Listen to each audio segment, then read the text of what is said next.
বাহ, fresh oxygen নিয়ে Glamour তো বেড়ে গেছে দেখছি। আর কি করছিস? কাছে আয়। মন খারাপ কেন করছো বাবা? জীবন তো তোমাকে সবকিছু দিয়েছে। তোমার দুই ছেলে আজ প্রতিষ্ঠিত, সোসাইটিতে সবাই ছেড়ে, এই সবকিছুই তো সম্ভব হয়েছে শুধু তোমার জন্য। মা চলে যাওয়ার পর আমাদের দুই ভাইকে একা একা তুমি মানুষ করেছো। আমাদের জীবনে কোনো কষ্টের ছায়া তুমি পড়তে দাওনি। আমার এত বড় চাকরি, এই সবই তো তোমার জন্য বাবা। আমি একটা মার্সিডিজ কিনেছি। তোর হয়তো মনে আছে বিক্রম, ছেলেবেলায় তুই মেটলি চেপে স্কুলে যেতিস।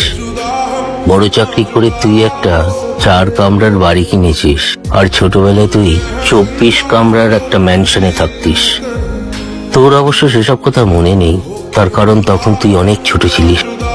তোরা গ্রেট ইন্ডিয়া কোম্পানির কর্ণধার রুদ্রপ্রতাপ মুখার্জির ছেলে। Good morning everyone. আমি যখন প্রথম ইংল্যান্ডে এসেছিলাম তখন আমার বুক পকেটে ছিল 200 পাউন্ড, কিন্তু বুকে ছিল এক আদম্য বিশ্বাস ভালো কিছু করে দেখাবার। প্রথম দিকে আমরা 2-3 জন বন্ধু যখন রেন্টে থাকতাম তখন আমাদের সব সময় মনে হতো যে আমাদের যদি একটা নিজেদের বাড়ি থাকতো। আমি জানি এখানে বসে থাকা প্রত্যেকটা ইন্ডিয়ানেরও সেই স্বপ্ন যে ইংল্যান্ডের বুকে তাদের যদি একটা বাড়ি থাকে, আর আপনাদের প্রত্যেকের স্বপ্ন সফল করবার জন্য আমি চেষ্টা করছি। And my dream is to build a new India, a great India in Great Britain. কিন্তু আমার স্বপ্ন স্বপ্নই থেকে গেল একটা বেইমানের জন্য। এত টেনশন করার কোনো দরকার নেই। We all need to stay confident. কিন্তু স্যার একটু বেশি রিস্ক হয়ে যাচ্ছে না? এত টাকা লোন, কোম্পানি তো বন্ধ হয়ে যাবে। ভয় পেলে চলে না, ভালো কাজ করতে গেলে একটু রিস্ক নিতেই হয়। আমাদের কোম্পানির সাকসেসের পেছনে আমার যে কন্ট্রিবিউশন, তার থেকে অনেক বেশি কন্ট্রিবিউশন কৃষ্ণের। So when he is confident, আমাদের প্রজেক্ট অ্যাজ পার প্ল্যান এগোবে।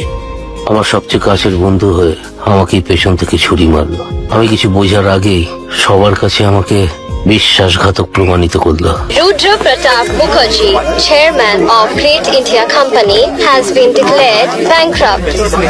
যে জমিতে এই টাউনশিপ হওয়ার কথা ছিল সেটা ইউকে সরকার বাজেয়াপ্ত করলো, আর পুলিশ আমায় খুঁজতে শুরু করলো।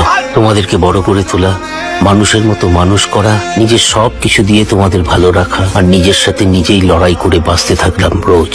অন্যায় যে করে আর অন্যায় যে সহে, তব ঘৃণা তারে যেন তৃণ সম। বাবা, আমি আমি আমি অমূল্য মুখার্জি হয়ে মরতে চাই না। থাক না। আমি রুদ্রপ্রতাপ মুখার্জি হয়ে মরতে চাই। কিচ্ছু হবে না বাবা, তোমার এসব কিচ্ছু হবে না, কথা থাক না এখন। কিচ্ছু হবে না বাবা।